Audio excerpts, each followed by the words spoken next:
The biggest property mistake anyone can make is believing that empty land belongs to whoever builds on it first. The smell of pine needles and cool mountain air filled my truck the moment I rolled down the window. And for the first time in almost 15 years, I caught sight of the valley my grandfather used to call God's favorite piece of America. 6,000 acres of rolling hills, crystal streams, towering pines, and wide-open meadows stretched beneath the morning sun exactly the way I remembered. At least, that was what I expected. Instead, the silence was broken by the steady hum of lawn mowers, the distant laughter of children, and the metallic click of an electric security gate sliding shut right in front of my bumper. I eased to a stop on the gravel road, dust swirling around my tires as a man in a neatly pressed security uniform stepped out of a small guard booth with a clipboard tucked under one arm. His sunglasses reflected my truck before he even looked at my face. "Residents only," he said, holding up one hand like he'd practiced the motion 1,000 times. I actually smiled because I thought he was joking. "I am the owner," I answered, reaching across the passenger seat for the leather folder my attorney had handed me 3 days earlier after reading my grandfather's will. The folder contained every deed, survey, and recorded transfer proving that the entire valley now belonged to me. The guard barely glanced at it. "Nice try," he replied. "This is Cedar Ridge Valley Estates. Private HOA property. If you don't turn around, I'll have to report you for trespassing." Trespassing. On the land where my father taught me to fish. On the creek where my grandfather carved my initials into an old cedar fence post when I was 8 years old. I could still remember the smell of fresh cedar shavings mixing with campfire smoke while he smiled and said, "No matter where life takes you, this valley will always know your name." Those words echoed in my head as I looked past the gate and realized this wasn't just a neighborhood. More than 200 homes covered the valley floor. Fresh asphalt roads curved through land that used to be grazing pasture. Decorative stone entrances stood where our old cattle trail once crossed the creek. White fences divided fields my family had never sold. Golf carts rolled past flower beds planted beside mailboxes carrying matching numbers. Families walked dogs. Kids rode bicycles. Sprinklers hissed across perfectly trimmed lawns. They weren't visiting. They genuinely believed this place belonged to them. Before I could say another word, a white luxury SUV pulled up beside the guard station. The driver stepped out wearing an expensive blazer despite the summer heat, carrying herself with the effortless confidence of someone who had never once expected to hear the word no. She smiled politely, but it never reached her eyes. "Can I help you?" she asked. "I'm Victoria Langford, president of the Cedar Ridge Valley Homeowners Association." I introduced myself and explained that I had inherited the entire valley less than a week ago. Her smile didn't disappear. It became smaller, sharper, almost sympathetic. "Mr. Walker," she said softly, "I'm afraid someone has misled you." Then she reached into a leather portfolio, removed an official-looking envelope, and placed it through my open truck window. "Since you've entered private HOA property without authorization, consider this your formal notice to leave immediately." I looked down at the document resting in my lap. It wasn't a welcome letter. It wasn't a mistake. It was an official trespass notice ordering me to leave my own land. I did not argue with Victoria. I did not crumple the notice in my hand or try to force my way through the gate. Instead, I folded the paper carefully and placed it back inside the leather folder beside my grandfather's deed.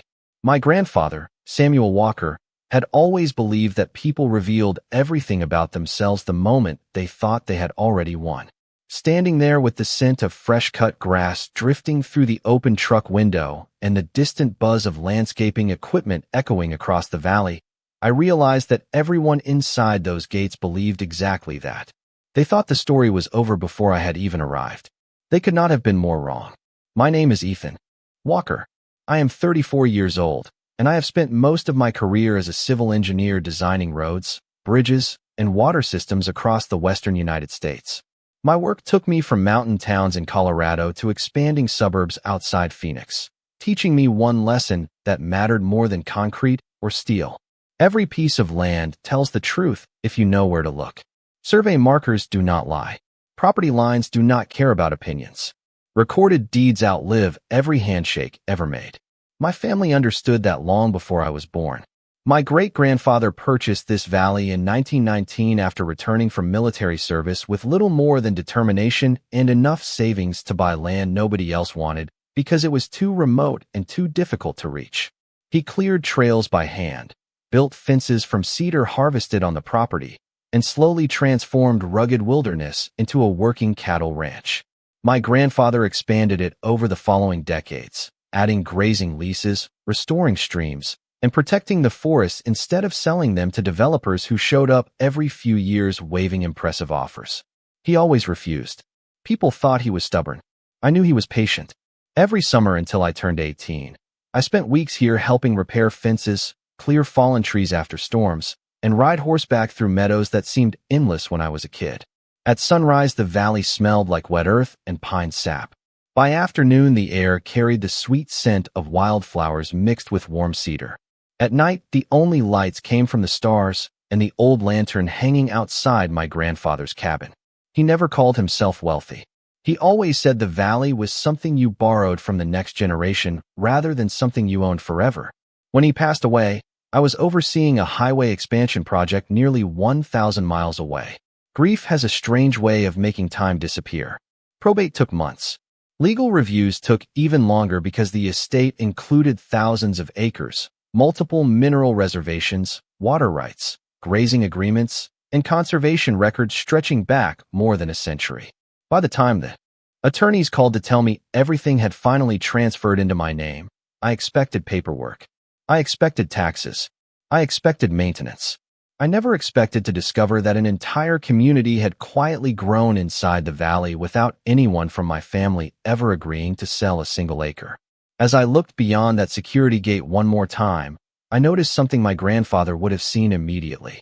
Every decorative entrance sign, every perfectly paved street, every stone wall, and every mailbox had been carefully built to make one simple idea feel permanent. They had not just constructed houses. They had constructed confidence. And sometimes confidence becomes the most dangerous thing a person can own when it is built on someone else's land.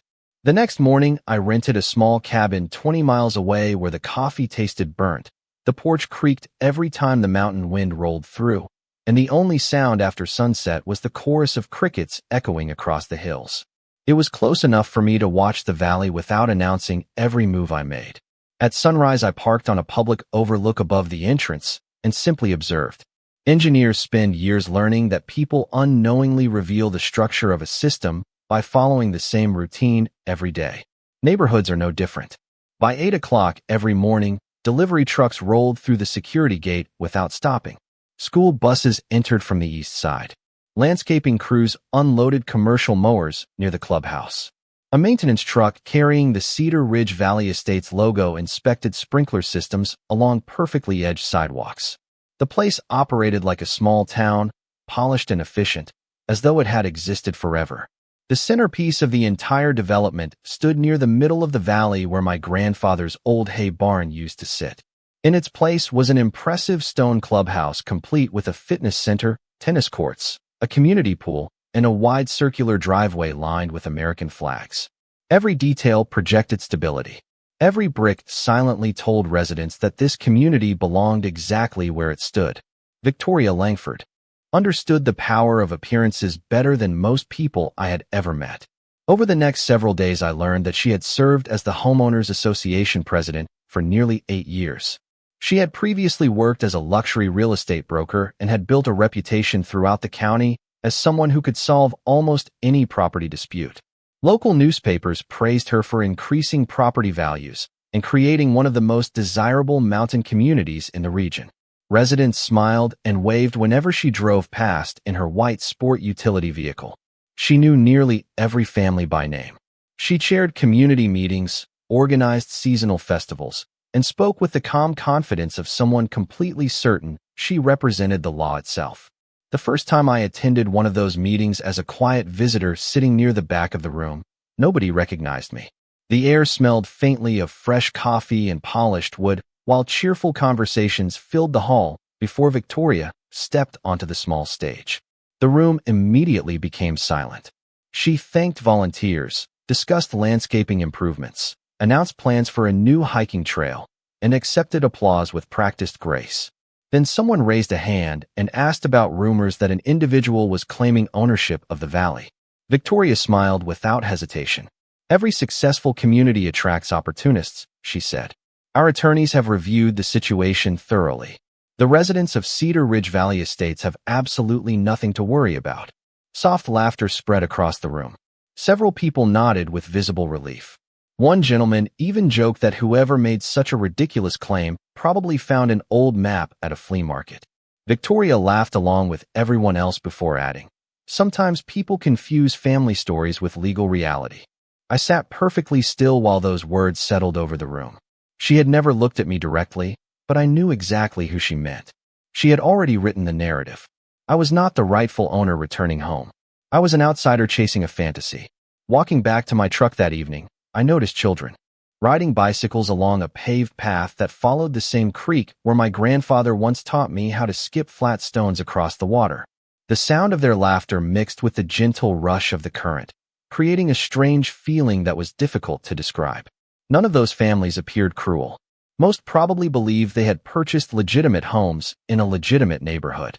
That realization changed everything. My fight was never going to be against 200 families. It was going to be against the small group of people who had convinced every one of them that the valley had never belonged to anyone else. The following week was when Victoria decided that simply ignoring me was no longer enough. She wanted everyone in the valley to see exactly who held the power.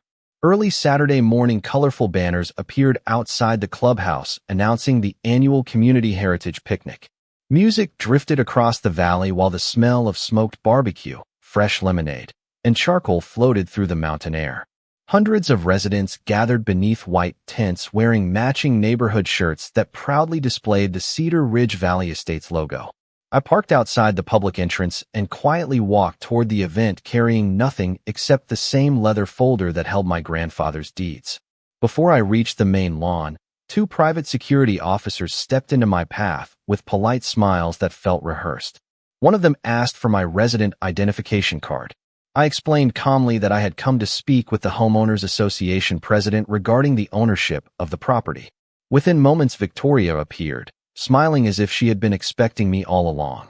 "Mr. Walker," she said loudly enough for nearby families to hear. "I was hoping we could avoid another misunderstanding." Conversation slowed around us. Curious faces turned in my direction. The cheerful music continued playing, but I could feel the atmosphere changing. Victoria invited me to step onto the small presentation stage beside the clubhouse, insisting that transparency was important for the community. I agreed because refusing would only make me appear defensive. The wooden platform overlooked nearly the entire crowd. Children chased balloons across the grass while homeowners settled into folding chairs, expecting entertainment instead of a property dispute. Victoria picked up the microphone with effortless confidence. "Ladies and gentlemen," she began, "every successful neighborhood occasionally attracts individuals who make unusual claims about community property. Fortunately, facts matter more than stories." A few people chuckled politely. She unfolded a large display map mounted on an easel. Bright property lines outlined every street, every home, every walking trail, and every common area. At the center, bold lettering identified the entire development as Cedar Ridge Valley Estates. She pointed toward the map with a polished wooden pointer. "Everything you see here has been professionally surveyed, planned, approved, and managed for years." Then she turned toward me with the same calm smile. "Mr. Walker believes this entire valley belongs to him because of an old family inheritance." This time the laughter spread farther through the audience. Not cruel laughter, but the uncomfortable kind people share when they assume someone has made an impossible mistake. Victoria never raised her voice. She never insulted me directly. She simply allowed the crowd to reach its own conclusion. "I appreciate your passion for family history," she continued. "However, history and legal ownership are not always the same thing." She folded her hands together as if the discussion had already ended. "Our legal team has reviewed every concern that has been presented. Cedar Ridge Valley Estates remains private property managed by this association."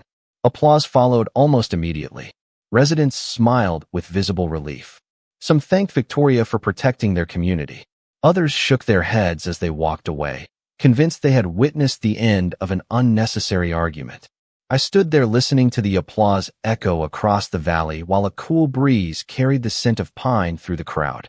Then my eyes drifted beyond the clubhouse toward the distant ridgeline where one weathered cedar tree still stood exactly where my grandfather had left it decades earlier.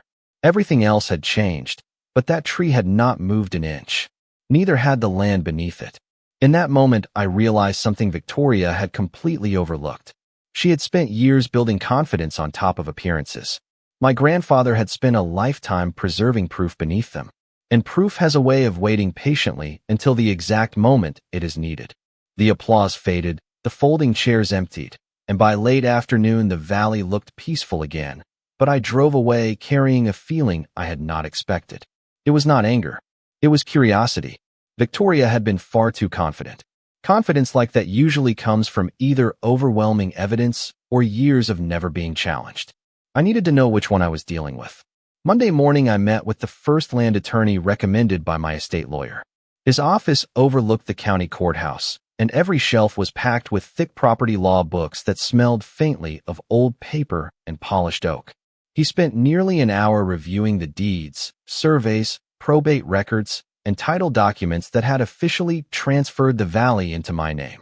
When he finished, he leaned back in his chair and quietly admitted that my ownership records appeared legitimate. Then his expression changed. He explained that legitimacy and practicality were often two very different things.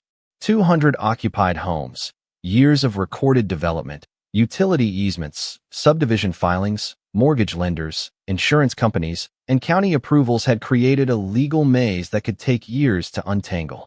Finally, he slid my folder back across the desk and said something I could not stop thinking about. If everything in these papers is accurate, then someone made an extraordinarily large mistake a long time ago. It was hardly the victory I wanted. The second attorney was even more cautious. She declined to take the case after reviewing only a portion of the documents, explaining that the financial and political pressure surrounding a dispute of this size would be enormous. The third recommended negotiating a settlement instead of pursuing ownership. By the end of the week, I had heard different strategies, but the same conclusion. Nobody wanted to become the lawyer who challenged an entire established community. Even the county offices felt strangely distant. Every public employee I spoke with remained polite, yet every conversation ended with another form, another department, another archived file that supposedly needed to be located before anyone could answer simple questions. I requested subdivision approvals, historical surveys, planning commission minutes, and utility records. Some documents arrived quickly. Others could not be located. A few appeared to reference maps that no longer existed. The deeper I looked, the more gaps I found. That alone told me something important. Well-maintained records usually become easier to follow over time. Only complicated histories leave trails that suddenly disappear. One evening I drove back to the overlook above the valley just before sunset. Warm orange lights stretched across the rooftops while sprinklers sprayed neat arcs over emerald lawns. From that distance, everything looked perfect. Families walked along paved trails, porch lights flickered on one by one, and smoke curled gently from backyard grills. It looked exactly like the kind of neighborhood people dreamed about owning. Yet something kept pulling my attention toward the old cedar tree standing alone on the ridge. My grandfather rarely spoke in riddles, but one memory returned with remarkable clarity. During my last summer before college, he rested one hand against that weathered trunk and smiled. People protect houses, he told me. Smart people protect the paperwork that existed before the houses. At the time, I thought he was talking about taxes. Standing there years later, I realized he had been talking about history itself. If someone had transformed an untouched valley into an entire residential community without my family's knowledge, the answer was probably not hidden in the newest documents sitting inside county offices. It was waiting somewhere much older, somewhere everyone else had forgotten to keep looking. I returned to my grandfather's cabin before sunrise while a thin layer of fog still drifted across the meadow behind it. The cabin had been locked throughout probate, untouched except for the occasional caretaker checking the roof after heavy snow. When I pushed open the old wooden door, the familiar scent of cedar, leather, and fireplace ash rushed back all at once, carrying memories that felt almost close enough to touch. Dust floated through narrow beams of morning light, as I slowly walked across the creaking floorboards toward the study where my grandfather spent countless evenings writing in worn leather journals. Everything looked exactly as he had left it. His reading glasses still rested beside an old brass lamp. A faded topographic map remained pinned to the wall with colored thumbtacks marking springs, fences, and survey monuments scattered across the valley. Most people would have started with the filing cabinets, but my grandfather had always believed the most valuable documents were never stored where strangers expected to find them. I remembered watching him repair a loose floorboard near the fireplace years ago. Kneeling in the same spot, I noticed the wood grain did not quite match the surrounding planks. Carefully lifting the board revealed a narrow metal box wrapped inside waterproof canvas. My heartbeat slowed instead of racing because I already suspected what I had found. Inside were handwritten journals, original survey sketches, folded correspondence dating back decades, and several sealed envelopes labeled in my grandfather's unmistakable handwriting. One envelope simply read, "If anyone ever questions where this valley begins or ends, start here." I opened it carefully. Inside was an original certified survey prepared shortly after my great-grandfather purchased the property more than a century earlier. Unlike the copies recorded in modern databases, this version contained handwritten reference notes connecting every boundary to permanent geological markers, including the same cedar tree that still stood on the ridgeline. Another folder contained recorded water rights extending to nearly every creek flowing through the valley. A separate packet documented mineral reservations that had never been transferred or released. Then I unfolded a weathered map that immediately caught my attention. Someone had drawn a bold red outline around a proposed subdivision from decades earlier. Across the front, in thick black handwriting, my grandfather had written one sentence. "Proposal rejected. No conveyance executed." I read it twice, then 3 more times. If that notation reflected the official transaction history, it meant plans to develop the valley may have existed, but the underlying ownership had never legally changed hands. Suddenly, dozens of conversations from the previous week made sense. Everyone kept referring to approvals, developments, neighborhoods, and recorded plans. Very few people actually mentioned the original transfer of ownership itself. There was one final journal resting beneath the maps. Its pages described meetings with developers stretching back almost 30 years. Several offers had been discussed. Preliminary concepts had been reviewed. Survey crews had received temporary access permits for environmental studies. Every meeting ended exactly the same way. My grandfather declined to sell. On the last page, he had written a single paragraph in steady handwriting. People often mistake permission to study land for permission to own it. Never confuse access with title. I closed the journal and stared through the cabin window toward the distant valley where the rooftops reflected the bright afternoon sun. For the first time since receiving the inheritance, I no longer felt like I was searching for answers. I felt like I had finally located the first missing piece of a puzzle that someone else had spent years hoping nobody would ever assemble. I never called Victoria after leaving the cabin. I never sent a threatening letter, posted accusations online, or stood outside the neighborhood demanding answers. If my grandfather had taught me anything, it was that the strongest legal position is often the quietest one. Instead, I built a team. The first person to say yes was an experienced land use attorney named Daniel Mercer. Unlike the others, he spent nearly 3 hours studying every page I had recovered from the cabin before finally looking up with an expression I had not seen since this nightmare began. "Do not contact the Homeowners Association again," he said calmly. "If these records hold up, we need facts before conversations." That single sentence changed the entire strategy. Within days, we hired an independent surveying firm with no previous connection to the county. They walked the original boundary lines using century-old field notes, modern satellite positioning, and the permanent geological markers referenced in the certified survey. When the lead surveyor reached the weathered cedar tree on the ridgeline, he smiled before brushing away decades of moss from a granite monument buried almost flush with the ground. The original survey marker was still there exactly where my great-grandfather's documents said it would be. Every confirmed marker strengthened the chain connecting the old records to the present day. At the same time, Daniel quietly requested archived planning files from state agencies instead of relying solely on county records. Weeks passed without anyone inside Cedar Ridge Valley Estates realizing what was happening. Every morning, the sprinklers still watered green lawns. Residents still waved to one another while walking their dogs. Community newsletters continued announcing social events, landscaping projects, and holiday celebrations. Life carried on exactly as before because nobody knew that dozens of certified copies, historical plats, engineering reports, and title records were slowly being assembled into one complete timeline. Then another piece fell into place. An archived state planning file contained preliminary subdivision approvals that matched the red outline proposal I had discovered in my grandfather's cabin. Across the final approval page appeared a condition that immediately caught Daniel's attention. Before any residential lots could legally exist, the developer was required to record a completed transfer of ownership from the Walker family.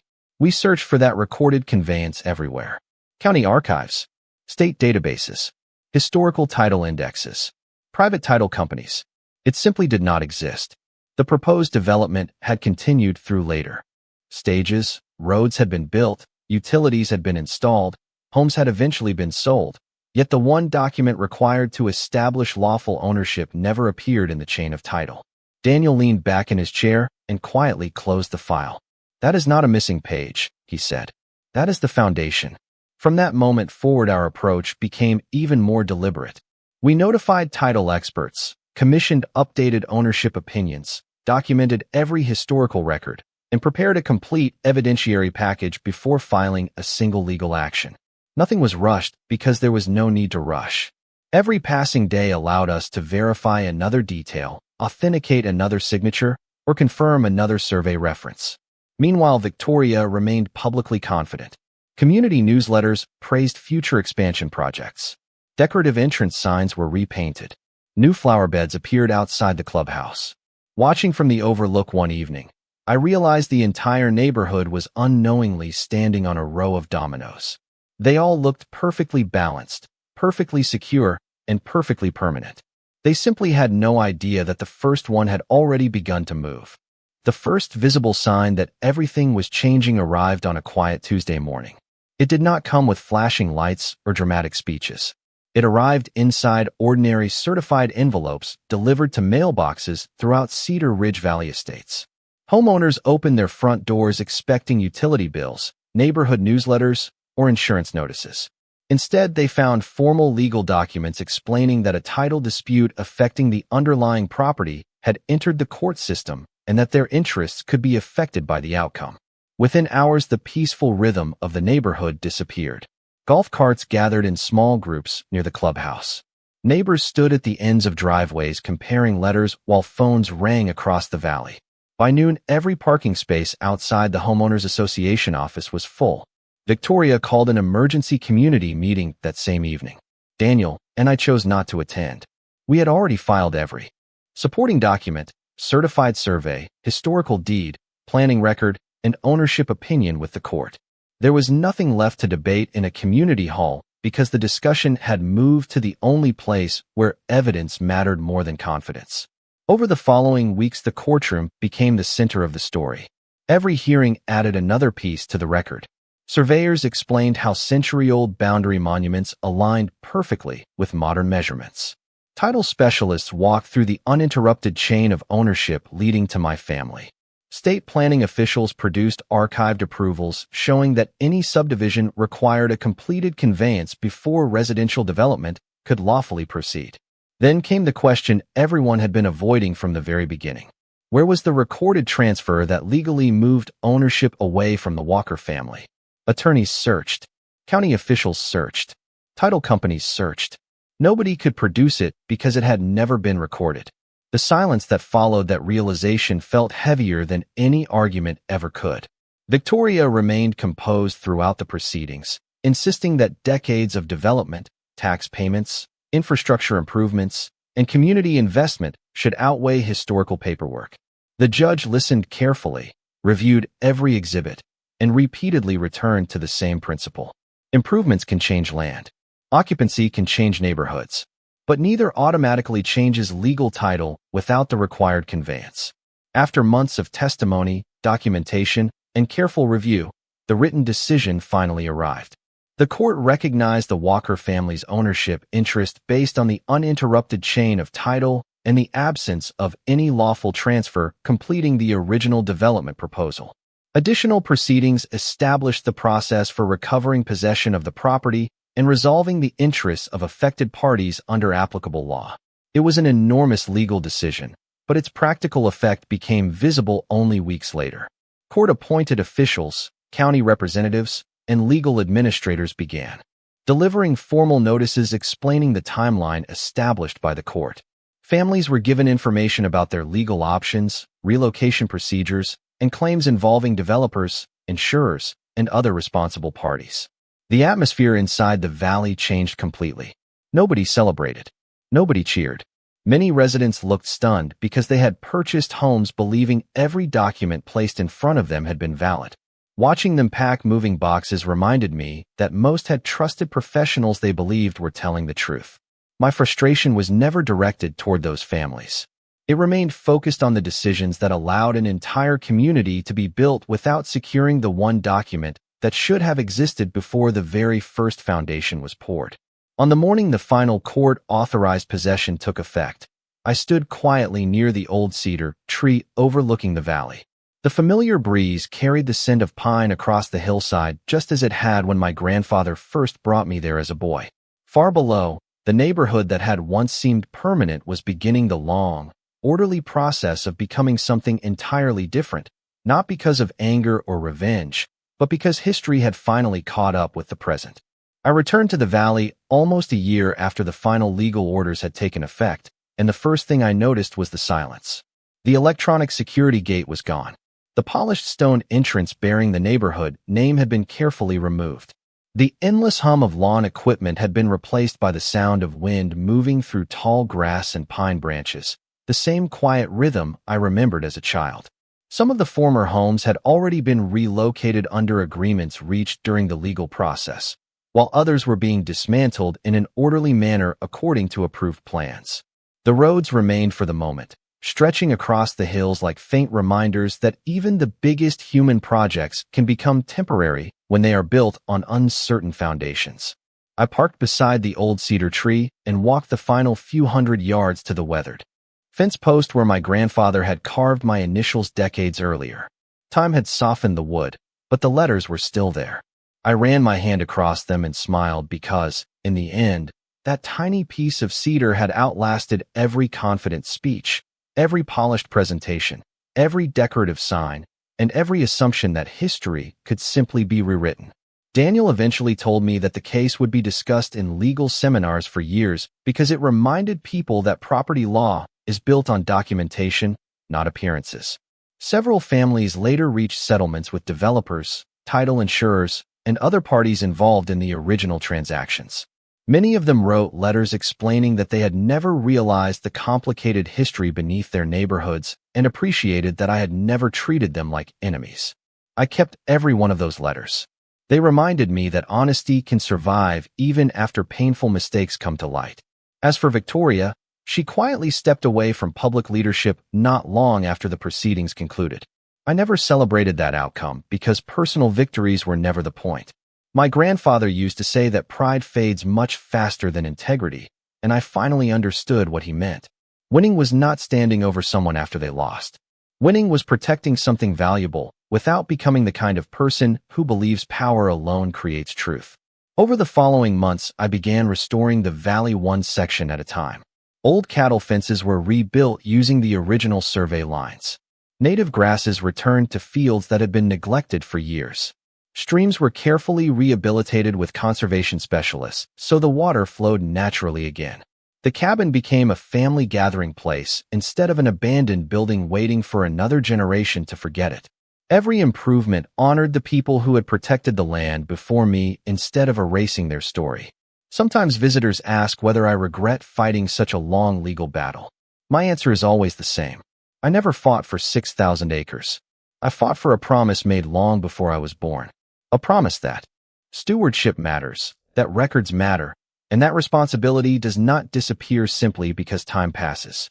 When the sun begins to set behind the western ridge, the valley glows with the same golden light my grandfather loved to watch from his front porch. Standing there, I often think about the day a security guard looked me in the eye and told me I was trespassing on my own land. At the time, it sounded impossible. Now it feels like the opening chapter of a lesson I will never forget. People believed I inherited a valley. The truth is that I inherited the responsibility to protect its history, and history, when preserved with patience and integrity, always remembers where it truly belongs.